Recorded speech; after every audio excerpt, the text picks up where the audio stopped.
trae un billete de $20. ¿Ustedes saben quién está retratado en el billete de $20? A ver, usted. No. Dionisio de Herrera. Voy a dividir la charla en dos aspectos. La primera etapa es histórica y la segunda etapa es bíblica. Es triste que los hondureños pierdan su identidad histórica, su identidad evangélica y su identidad doctrinal. Yo no soy hondureño y cuando me han confrontado por televisión me han dicho siempre que quién soy yo, que soy un extranjero, para callarme. Bueno, sí, soy extranjero, pero conozco más historia de Honduras que la mayoría de los hondureños. Y es triste que muchos pastores no conozcan la historia de Honduras y menos la historia de la iglesia y menos la historia de la reforma. Y por eso, cuando ignoramos el pasado, metemos la pata en el presente y arruinamos el futuro. ¿Quién fue Dionisio de Herrera? Un intelectual progresista que en el año 1824 promulgó la primera constitución de Honduras y se convirtió en jefe de Estado en el 1825, siendo el primer presidente de la República de Honduras después de su independencia. Dionisio Herrera era masón, tenía ideas liberales y pensaba desarrollar la agricultura y desarrollar el país. Era un hombre muy progresista. Pero quien dominaba en Honduras era el clero, la iglesia católica, apostólica y romana. No habían evangélicos. Y había un sacerdote llamado Nicolás Irías, que tenía un alto cargo en la iglesia católica, que como Dionisio de Herrera era muy progresista y era masón, conspiró con Guatemala para darle un golpe de Estado. Y en el año 1827 derrocó a Dionisio de Herrera. La capital estaba en Comayagua. Quemaron su biblioteca y se destruyó el gobierno progresista de este hombre. Fue llevado preso a Guatemala y entonces su sobrino Francisco Morazán lo fue a rescatar y lo trajo de nuevo. Ya en la década de 1830 en adelante se empieza a promulgar otra constitución que añadió un elemento muy importante. Proponía la separación de la iglesia del Estado. Se cristalizó en las constituciones posteriores de los años 1860 en adelante, y desde entonces todas las constituciones de Honduras, todas, tienen una cláusula que prohíbe a los religiosos participar en política, y se estableció la separación de iglesia y Estado. ¿Qué representa la separación de la iglesia y el Estado? La libertad. Donde domina una religión, existe una dictadura. No importa que sea evangélica, católica, musulmana, judía. Porque todo el que no piense como el gobierno dictaminó que hay que pensar, la persecución, la cárcel o la muerte. Cuando un pastor o la iglesia propone abolir de la Constitución el artículo 77 y promueve la participación de pastores y líderes religiosos en política, están traicionando a este hombre, a su historia, a su herencia histórica. Esta es parte de la historia de Honduras. Pero vamos a la historia del cristianismo. La iglesia nace en el año 33, cuando Cristo resucita y entonces da la gran comisión, viene el día de Pentecostés y se van por toda Jerusalén, Samaria, Judea y hasta los confines del mundo a predicar. El Estado era romano. Para poder entender la Biblia y no cometer disparates, hay que ubicarse en dos aspectos: en el marco histórico y en el trasfondo cultural. ¿Cuál era el marco histórico cuando Jesucristo nació? Palestina estaba dominada por una potencia extranjera llamada Roma. Eran súbditos del Imperio Romano. Roma le había concedido a los judíos ciertos privilegios. Por ejemplo, el poder tener libertad religiosa, tener sus sinagogas, su tabernáculo o su templo y observar sus leyes judaicas. Pero en lo civil tenían que aceptar la ley romana y pagar los impuestos al César. En esa época se levantaron revoltosos, como los hay hoy por ahí, quemando llantas, quemando carros. Se llamaban los celotes. Era un grupo guerrillero judío que resistía la invasión romana y hacían sabotajes y atentados contra las tropas romanas. Casualmente se cree que Barrabás formaba parte de los celotes, y entre los discípulos Jesús tuvo celotes. Los celotes se caracterizaban por hacer la guerra de guerrilla al sistema romano y obligar a la gente que no pagaran impuestos a Roma. Los romanos cogieron a ciertos judíos y los contrataron para que le cobraran impuestos a Roma. ¿Cómo se llama en la Biblia a esos judíos que servían a Roma cobrando impuestos? Ustedes son estudiantes. ¿Cómo se llamaban? Publicanos. Jesús escogió 12 discípulos. Uno será un celote y también fue a escoger a un publicano. ¿Quién fue el publicano que fue a llamar a su mesa de cobrar impuestos para que le siguiera? Mateo. Entre los discípulos de Jesús habían celotes, publicanos y ambiciosos. Habían algunos que eran un poco brutos, violentos. Sería bueno estudiar la psicología de los 12 discípulos. Por ejemplo, él escogió a uno para que llevara la bolsa. Se llamaba Judas Iscariote. Y era uno que llevaba la bolsa y robaba de la bolsa. Así que Judas era ladrón, codicioso, ambicioso y le seguía con una aspiración.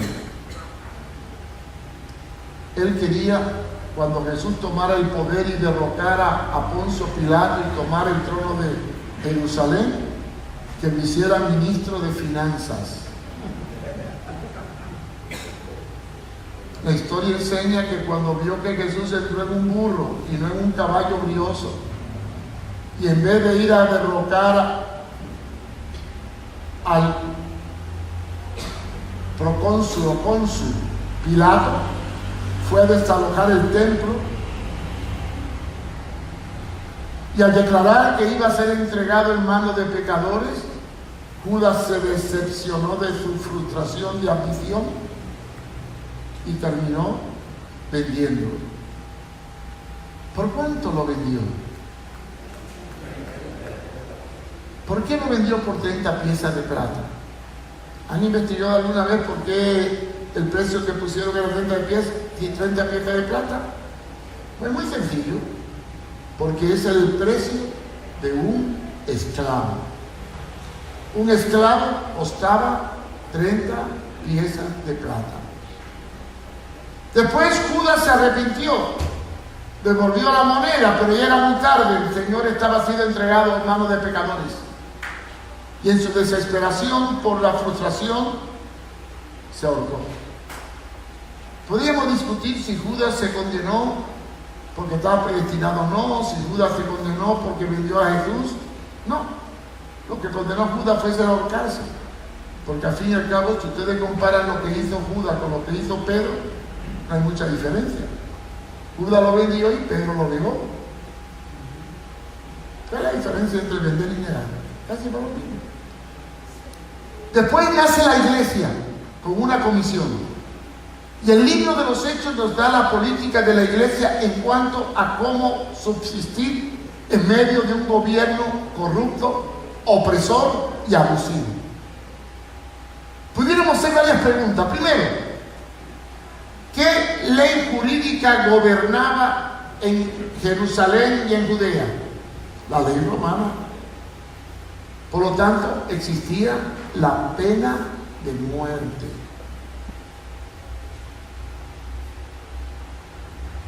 Pregunta: ¿hay base bíblica para poder decir que la iglesia primitiva luchó para abolir la pena de muerte? ¿O más bien existe en Romanos 13 un texto que establece que la autoridad está puesta por Dios y que el que juzga lleva la espada para el que hace lo malo? Y esto de que lleva la espada para el que hace lo malo no quiere decir que le va a acariciar con la espada o le va a cortar la cabeza. Había dos formas de matar a un delincuente en la época de Jesús. El que no era judío, o sea, el que vivía en territorio dominado por Roma, eran crucificados. Los que eran romanos y cometían un delito grave eran decapitados.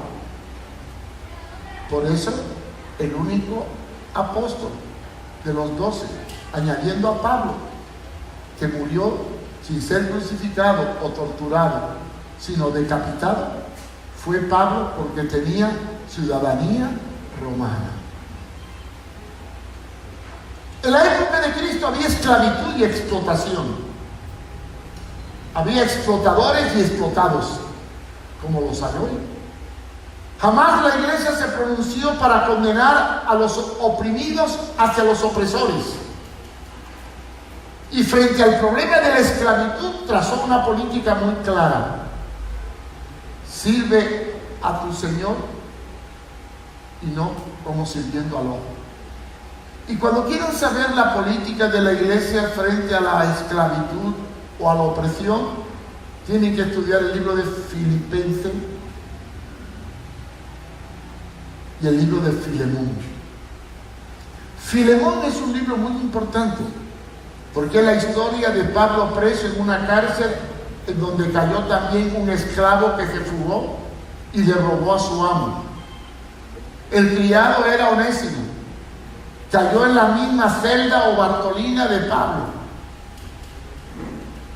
Cuando Pablo supo que le había robado a Filemón, le predicó y se convirtió, y le dieron la libertad a Onésimo. Y Pablo extiende una carta para que Onésimo volviese con su amo, para que el amo lo recibiera, no como ladrón, ni esclavo, ni criminal, sino como un nuevo hermano.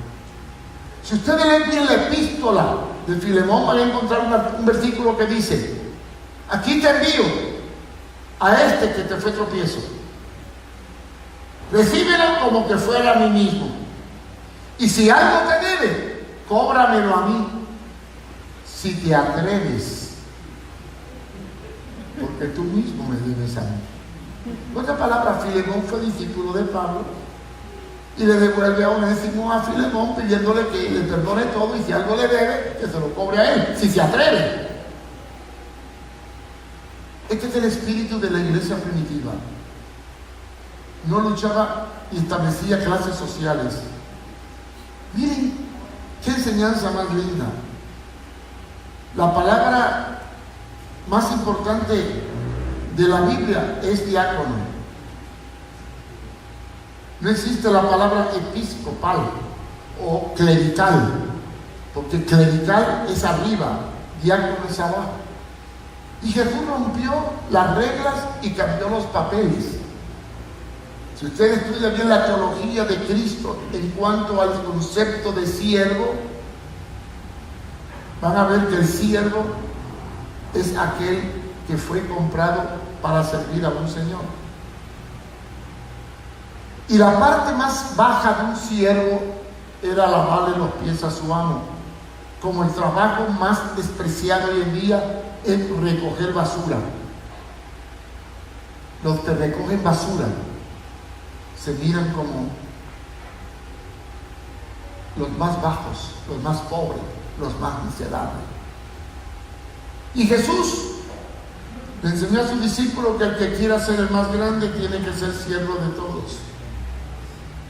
Y el día de la cena del Señor, antes de dar la cena, cogió un balde, una toalla y le fue a lavar los pies a los discípulos. ¿Qué significa eso? Que el que quiera ser grande tiene que hacerse pequeño. Ahí tenemos el orgullo y la soberbia de los ministros o de los siervos o de los apóstoles. Cuando llega a Pedro y dice: Señor, no voy a permitir que tú me laves los pies, ¿cómo es posible? Pedro era muy bocón. Se parecen muchos pastores de hoy en día, bocones. Señor, no voy a dejar que, si alguien te toca, te voy a defender. Y pum, sacó la espada. Señor, no me laves los pies, no voy a permitir que tú me laves los pies. Y el Señor le puso una disyuntiva: Pedro, si no te lavare los pies, no podrás entrar en el reino de los cielos.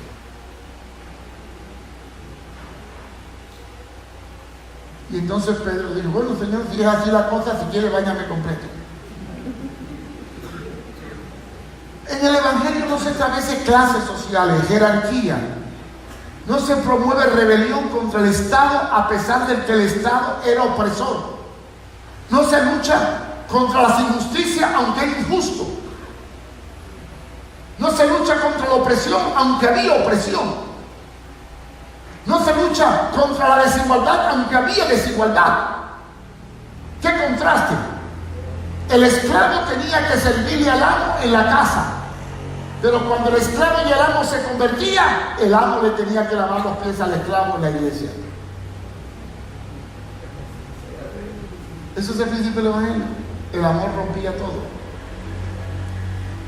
Jesús cambió un sistema sin quemar una llanta, sin hacer alboroto, solo con el amor. Y a través de la historia del cristianismo hasta el año 313, la iglesia mantuvo la separación de Estado y Evangelio. ¿Por qué? Porque ahí tenemos que estudiar en doctrina la doctrina de los dos reinos y del señorío de Cristo, que tristemente hemos perdido el concepto del señorío y el concepto del reino. En el año 313, Constantino hace el cambalache que se convierte. Mandó bautizar a sus soldados con caballo y todo, pero él no se bautizó hasta que fue a morir. Y hizo un edicto llamado el Edicto de Tolerancia 313, en donde proscribió a la iglesia legal, que era la pagana, y proclamó al cristianismo como la iglesia oficial. Y ahora se viró la tortilla. Ahora son los cristianos los que persiguen a los paganos. Y Constantino le cede los templos paganos a los cristianos. Y los cristianos, al verse protegidos y favorecidos por el sistema, se alinean al lado del emperador y le rinden pleitesía. Y el emperador se convirtió casi en el padre de la iglesia. y llegó a tener tanto poder sobre los cristianos que en el año 325 convocó el concilio de Nicea, presidido por Constantino, para redactar el credo apostólico y nacer el papado de Roma. Ya de ahí podemos seguir con la historia. La iglesia se mueve tan poderosa que cuando el imperio romano cae por la invasión de los bárbaros, la iglesia toma más poder.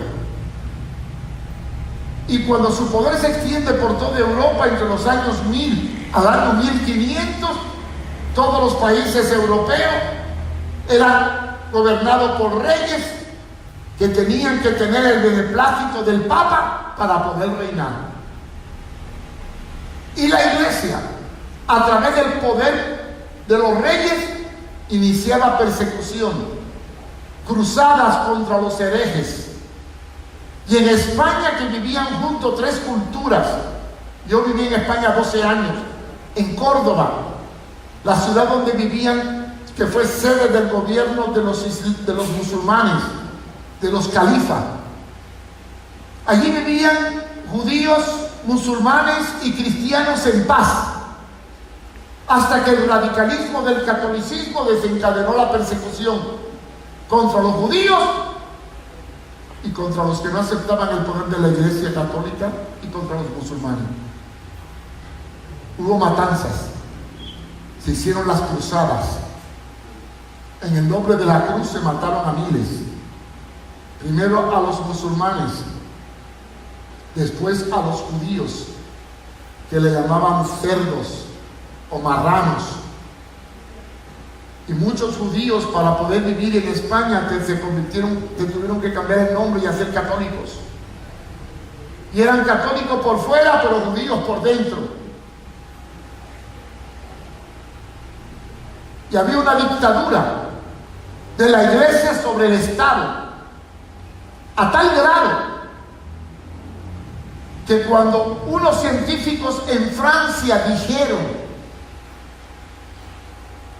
que lo que caía del cielo eran meteoritos y el Papa decía que eran estrellas, porque le contradijeron al Papa diciendo que no eran estrellas, los mandó a matar. Y el poder de la iglesia oprimió la ciencia, la cultura, la educación. Y llevó a la Inquisición a Galileo Galilei porque dijo que la tierra se movía. Y le mandó a sacar los ojos. Y todo el que opinara contrario a lo que decía la iglesia, iba a la Santa Inquisición. Y los reyes que gobernaban los países europeos, dominados por la religión católica, si no tenían el beneplácito del Papa, no podían reinar. Hubo un rey en Alemania, Carlos V, que tuvo que ir de rodillas a humillarse al Papa para poderse coronar rey. Esa es la historia religiosa en la política. Viene el año 1517, la Reforma Protestante. Martín Lutero se levanta contra el abuso del Papa, contra la venta de bula. De ahí nacen ustedes, los reformados. Y el Papa obligó al rey de Alemania, Carlos V, a que juzgara y condenara a Lutero. Pero había una parte de Alemania que salió a favor de Lutero y fue protegido por unos cuantos príncipes y le salvaron la vida. Lo llevaron a un castillo, tradujo la Biblia al idioma popular alemán por primera vez en la historia, porque la Biblia estaba escondida en lengua latina. Y cuando la Biblia sale a la luz y los ojos se le abren al pueblo, ocurrió una revolución en Alemania donde murieron mucha gente, iban a saquear la iglesia católica. Bueno, fue un desastre. Después viene Calvino en Suiza y decide imponer la iglesia evangélica o el protestantismo por ley, y todo el que no entra por ahí era condenado a muerte. Siempre que la iglesia se mezcló con política, surgió violencia, dominio, ejecución, imposición. Y llegamos a la historia de Honduras. ¿Por qué Honduras ha estado tan atrasada? ¿Por qué hay tanta ambición, tanta codicia? Miren, yo soy español de nacimiento, porque mi madre era española. Nací en Cuba, pero mi madre era gallega. ¿Pero qué trajeron los españoles a nuestra tierra? La imposición del catolicismo a los indios y los mataron. Por 250 años el catolicismo dominó. Y hasta el día de hoy todavía quiere dominar la política y los gobiernos. Y hay algo que no le gusta a la Iglesia Católica: que el pueblo sea culto, que lea la Biblia, que sepa leer y que sepa pensar.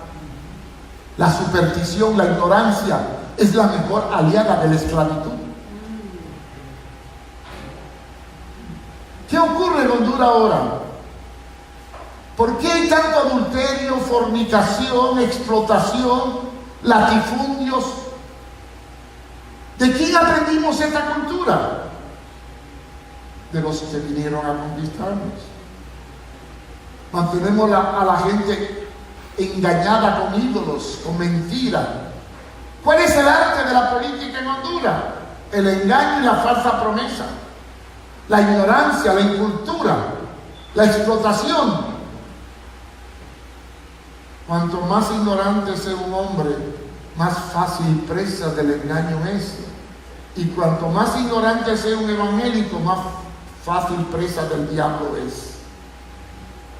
Ahora veamos la historia.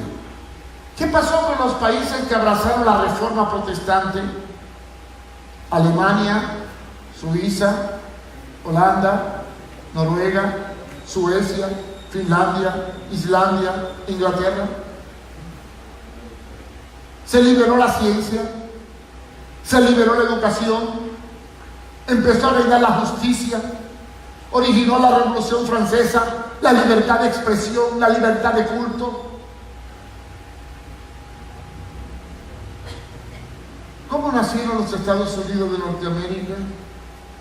Llegaron unos peregrinos huyendo de Inglaterra y de Francia por la persecución del catolicismo romano durante la Santa Inquisición. Cuando salió la Biblia a la luz, muchos cristianos fueron quemados en la hoguera.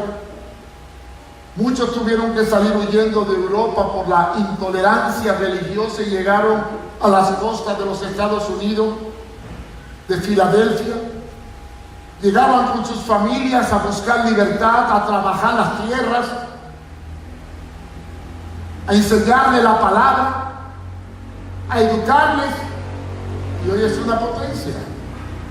Es cierto que se ha corrompido también, porque hay un aspecto escatológico que lo vamos a analizar al final. Pero cuando yo reviso toda la historia de la iglesia, la historia de la Edad Media, la historia de nuestra América Latina, descubro que la unión de iglesia y Estado es el peor error que podemos cometer. Porque mientras hay separación entre iglesia y Estado, hay libertad de culto y libertad de conciencia. Nadie tiene derecho a ser discriminado por su forma de pensar. Aquí tenemos la iglesia reformada. Ahí está la iglesia mormona, el movimiento misionero mundial. Pero vivimos en paz. Vivimos en paz. Porque no hay quien nos imponga una ideología. Tenemos libertad de elección. ¿Qué ocurriría si Honduras se convirtiera en un estado dominado por un partido político evangélico? Lo mismo que ocurriría si lo dominara un partido político católico, o musulmán, o judío. No, hermanos. La iglesia no fue creada para alinearse políticamente con ningún sistema humano. Y ahora entramos al principio fundamental de la palabra. Hay un principio fundamental que todos tenemos que aprender. Y ahora sí vamos a buscar la Biblia. Juan 18, 36. Podría alargarme mucho más en la historia, pero ustedes pueden leer la historia aún por internet. Pero yo quiero dejar claro que a través de la historia la iglesia unida a un Estado nunca ha sido de beneficio, sino de muerte y persecución y esclavitud. Cristo fue claro en la posición de la iglesia frente al mundo. En Juan 18, 36, cuando Pilato le pregunta, ¿eres tú rey? Jesús contesta, mi reino no es de este mundo. Si mi reino fuera de este mundo, mis servidores pelearían para que yo no fuera entregado a los judíos. Pero mi reino no es de aquí. Yo quiero que tomemos esa palabrita reino. Y le voy a dejar una tarea. Cojan una concordancia bíblica y busquen cuántas veces aparece en los evangelios la palabra reino y qué se entiende por reino. Para ahí tenemos que ir a la historia. El mundo se dividía en reinos. Y ahora vamos al Antiguo Testamento. El argumento de los apóstoles que andan por ahí queriendo ser políticos, de la onda apostólica, o de los que defienden el dominianismo, o sea, la alianza de la iglesia con un sistema político, o la iglesia en la política, que también se llama el reino ahora, acuden mucho al Antiguo Testamento porque no pueden apoyarse en el Nuevo, porque el Nuevo lo desarma. Pero han encontrado un texto que les ayuda: los reyes de Israel. ¿Acaso Dios no permitió reyes que gobernaran al pueblo y gobernaran? Si los judíos tuvieron reyes, ¿por qué nosotros no podemos tener presidente? Y ese es el argumento que usan. Pero vamos a desmantelarlo ahora mismo. La primera pregunta que le hago, si son estudiantes de la Biblia: ¿cuál fue el sistema de gobierno que estableció Moisés cuando el pueblo entró a la tierra prometida? ¿Cuál? Alto. ¿Cuál fue el primer sistema de gobierno que Dios estableció por Moisés cuando ya entraron a la tierra prometida? Jueces. ¿Qué es un juez? Uno que gobernaba de acuerdo al decálogo dejado por Moisés. ¿Cómo estaba estructurado el gobierno de Israel después de conquistar la tierra prometida? 12 ancianos que formaban el consejo y un juez que presidía el consejo. Y líderes de 10, de 50, de 100 y de 1000, como le enseñó Jetro a Moisés. ¿Lo han estudiado? Si no han estudiado, estudienlo. Ahora bien, ¿cuál era el papel del juez? Gobernar al pueblo según la teocracia. Teo, Dios. Gracia, gobierno. El gobierno de Dios. ¿Y en qué se basaba el gobierno de Dios? En la ley de Moisés. En Éxodo, Número, Levítico y Deuteronomio. Ahí había la ley, estaba la ley civil, la ley moral, la ley ceremonial, la ley de salud, la ley de la indemnización, la ley de las propiedades, la ley de la esclavitud. Toda la ley. Y el juez tenía que gobernar junto con los 12 ancianos de las 12 tribus al pueblo. De manera que no había un poder absoluto. porque el juez no podía hacer lo que quería hacer lo que ya Dios dijo que había que hacer. Pero ¿qué ocurrió? Primera de Samuel, capítulo 8, versículo del 6 en adelante.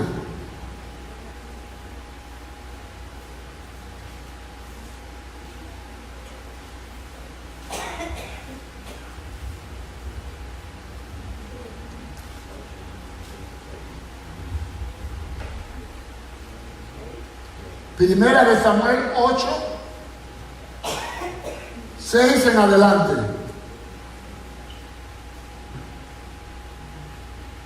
Y descontentó a Samuel esta palabra que dijeron: danos rey que nos juzgue.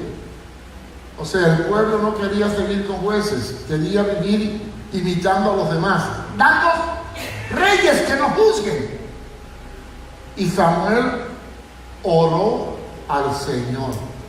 Le consultó a su jefe. ¿Quién era el jefe de Samuel? ¿Quién gobernaba? Por medio de Samuel, según la ley.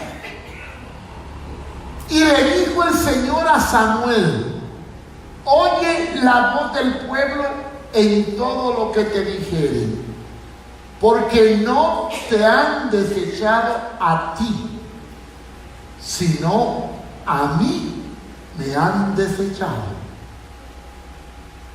para que no reines sobre ellos. Ahí vemos un divorcio de Dios.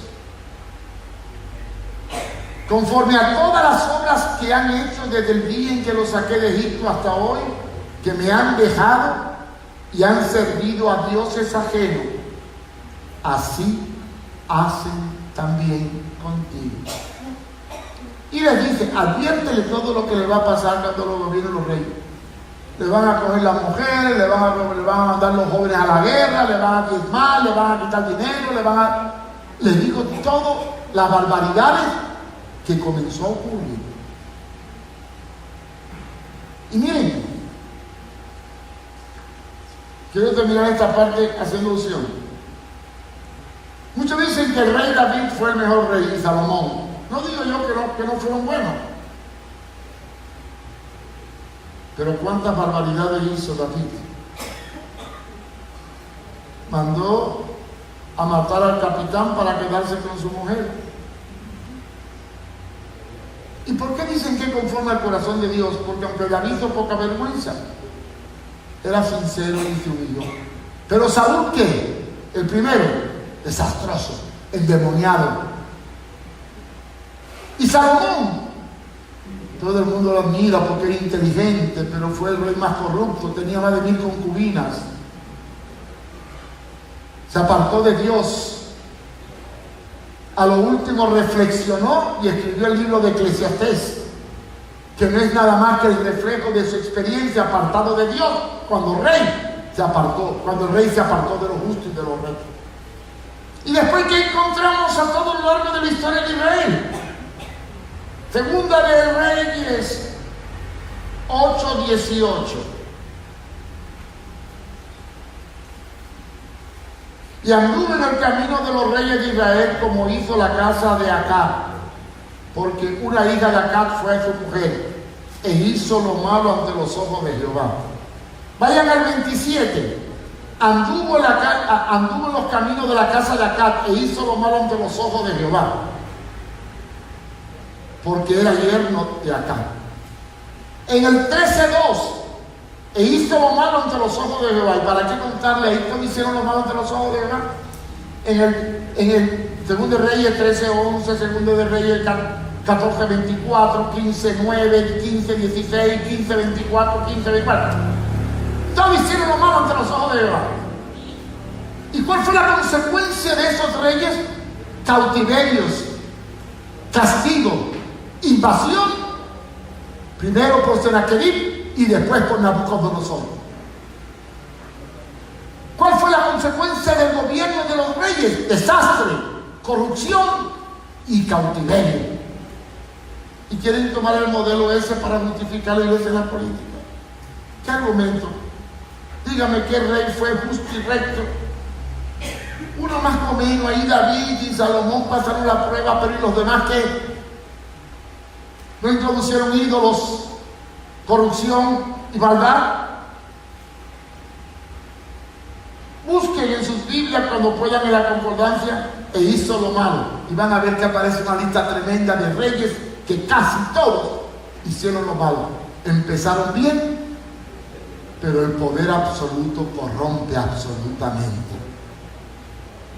Entonces, ¿qué nos enseña la historia? La historia de Israel. ¿Qué nos enseña la historia de la iglesia cuando pasó a ser parte del Imperio Romano? ¿Qué nos enseña la historia cuando Calvino convirtió el Estado de Basilea en un Estado religioso protestante? ¿Qué ocurrió a lo largo de la historia cuando la iglesia se intervino en política? ¿Y qué está ocurriendo en Honduras o ha ocurrido en Honduras a lo largo de los 200 años de independencia o de los 100 y pico de años de independencia, bajo el dominio de una religión que nos ha mantenido en la ignorancia, en la superstición?